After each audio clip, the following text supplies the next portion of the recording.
The guy took 2 clothespins, a bottle cap, and managed to make a bow and a toothpick arrow. What a cool idea, man. Shall we try it? I'm going to take a clothespin and cut this back part off here. On one side, we'll just cut this section, and on the other, we'll cut the whole thing.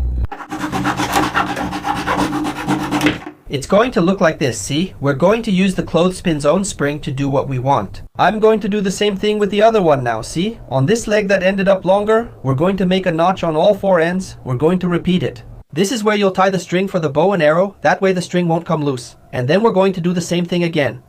On the other clothespin, we're going to use hot glue, so you need to put plenty of hot glue in this area here, okay? Don't be stingy with it, and then we'll stick the bottle cap in place. And the second clothespin, it's going to be positioned at an angle like this. They won't be straight side by side, they'll be at an angle. I'm going to put some glue here and position the other clothespin, then let it dry, and you can really reinforce the glue. Because this spot is going to have a lot of stress, so if the glue job is poorly done, it will end up coming apart at this point. The string for the bow and arrow is going to be this twine. We're going to tie it here, since it's the clothespin springs that will provide the tension, not the string. It can be twine, it doesn't need to be elastic, for example. I'm going to leave it nice and tight, but it doesn't need to be so tight that it bends the bow. I'm going to wrap it around one more time here and tie a knot. Let's pull it here to see, okay? Look, when you pull it, it flexes the clothespins. We're going to test our ammo and some fruits. So, to be able to shoot, I'm going to grab one of the ends and cut it to make it straight.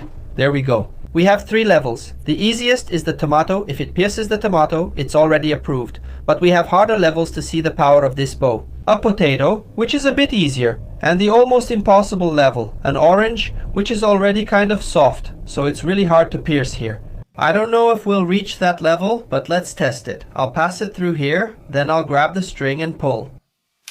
The toothpick didn't work, so I got a bigger barbecue skewer since the other was too short. Let me pull it, here, all the way so we can see the size we need, more or less up to here. Check what's necessary. It's much bigger than the little toothpick. Let's try this one instead. Maybe it'll work. First level, so let's shoot at the tomato. 3, 2, 1, look, it's stuck. The whole tip went in. Let me try shooting from farther away, tomato. From a distance, 3, 2, 1, look. This way it works, but let's see if it can handle these other 2. Here we go straight, from a distance, 3, 2, 1. Look, it's stuck too, but will it work on this one? This is the hardest one of all. I'll pull as much as I can. 3, 2, 1. It stuck less, but it worked. Really cool. It doesn't work with a toothpick, but with a barbecue skewer, it's tested and approved.